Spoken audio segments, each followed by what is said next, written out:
The story kicks off as the Red Skull LMDs, life model decoys, are swarming the battlefield, ready to take on the Avengers.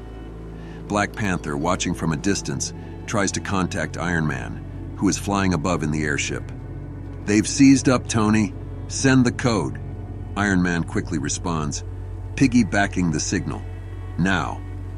But suddenly, every single one of the Red Skull LMDs collapses to the ground as if deactivated. Black Panther, shocked, watches the scene unfold. A bit later, the Avengers begin clearing the battlefield, piling up the LMDs on one side. Sam Wilson, curious, turns to Blade and asks, "Ever wonder what happens to these things? Like, are all the parts repurposed, recycled? Is a part of that Red Skull LMD gonna turn up in your next phone?" Blade, with his usual bluntness, replies, "I don't use phones." Sam, taken aback, stares at him. "What do you mean you don't use phones? How can you not use a phone?" Natasha Romanoff, standing nearby, laughs. "He's teasing. Of course he uses a phone." But Blade remains serious. "No, I don't." Natasha's smile fades as she asks, "How can you not use a phone?" Meanwhile, Captain America steps off the ship and notices Thor deep in thought. Concerned, he asks, "Thor, everything okay?" Thor, still pondering, answers, "My memories have been altered, Captain. The last time I was aware of my own thoughts was noon yesterday. I became aware again only moments ago.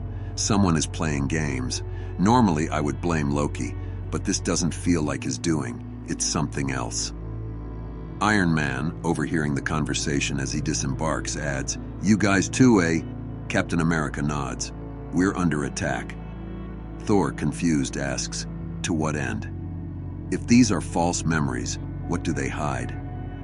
Iron Man, processing it all, says, "It isn't just us. I'm watching news reports showing footage of us fighting Red Skulls this morning. This is happening worldwide." After a moment, Thor muses, "I would suggest this phenomenon is not about us. But, as arrogant as it sounds, I do not believe that." Iron Man turns to Black Panther. "T'Challa." Black Panther responds, "My friends, Schmidt?"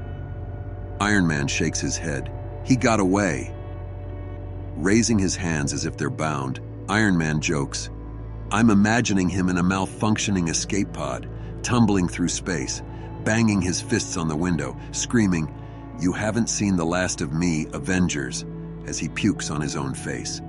Thor chuckles. "That would be amusing." Black Panther then faces Steve Rogers. "The Red Skulls aren't the only ones who attacked us today." Captain replies, "We know." Black Panther adds, "You sound annoyed." Captain turns toward him. "You're not? We have no idea how long this has been happening."